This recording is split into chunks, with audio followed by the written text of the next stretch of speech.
नमस्कार, स्वागत आहे तुमचे आमच्या चॅनलमध्ये। आवाज महामुंबईचा, शोध बातमीचा, कौल मनाचा। चला तर मग आमचे चॅनल शेअर करा, लाईक करा आणि सबस्क्राइब करा। धन्यवाद। अटल सेतूपासून गेटवे ऑफ इंडियापर्यंतचे 17 किलोमीटरचे सागरी अंतर केवळ 3 तास 11 मिनिटात पोहून केले पार। संग्रांश निकम याच्या धाडसाला सलाम, ज्याने हा केला विक्रम। पोलादपूर तालुक्यातील महालगूर तामसडे गावचा रहिवासी, सध्या डोंबिवली येथे स्थायिक झालेले निलेश निकम कुटुंब यांचा केवळ 7 वर्षाचा असलेला संग्रांश निलेश निकम डोंबिवली पश्चिमेतील रामाई श्री हरी सोसायटीमध्ये राहतो आणि ब्लॉसम इंटरनॅशनल स्कूलमध्ये इयत्ता 2रीमध्ये तो शिक्षण घेत आहे।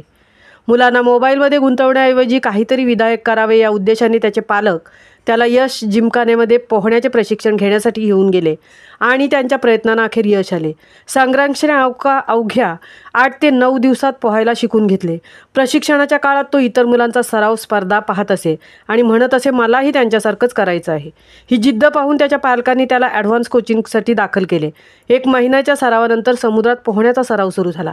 समुद्रात पोहायला अनेक मुलं व पालक घाबरतात, पण संग्रांशने धाडस दाखवत अटल सेतूपासून गेटवे ऑफ इंडियापर्यंतचा सागरी जलतरण प्रवास करण्याचा निर्णय घेतला आणि 18 एप्रिल रोजी पहाटे 3:41 अरबी समुद्रात पहिली उडी मारली आणि न थांबता अटल सेतू उरण ते गेटवे ऑफ इंडियापर्यंत सागरी अंतर अवघ्या 3 तास 11 मिनिटात पोहून पार केले।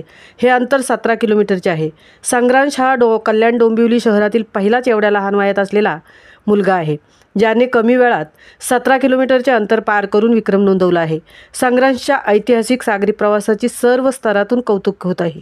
या साहसी प्रयत्नासाठी यश जिमखान्याचे प्रशिक्षक विलास माने, रवी नवले आणि अरुण त्याला मार्गदर्शन करत होते। पालकांनी ह्या सगळ्यांचे आभार मानले आहेत। संग्रांश हा धाडसी कामगिरीला पालकांनी जे प्रोत्साहन दिले ते खरंच कौतुकास्पद आहे। संग्रांशच्या पुढील वाटचालीसाठी सर्व स्तरातून त्याला शुभेच्छा दिल्या जात आहेत।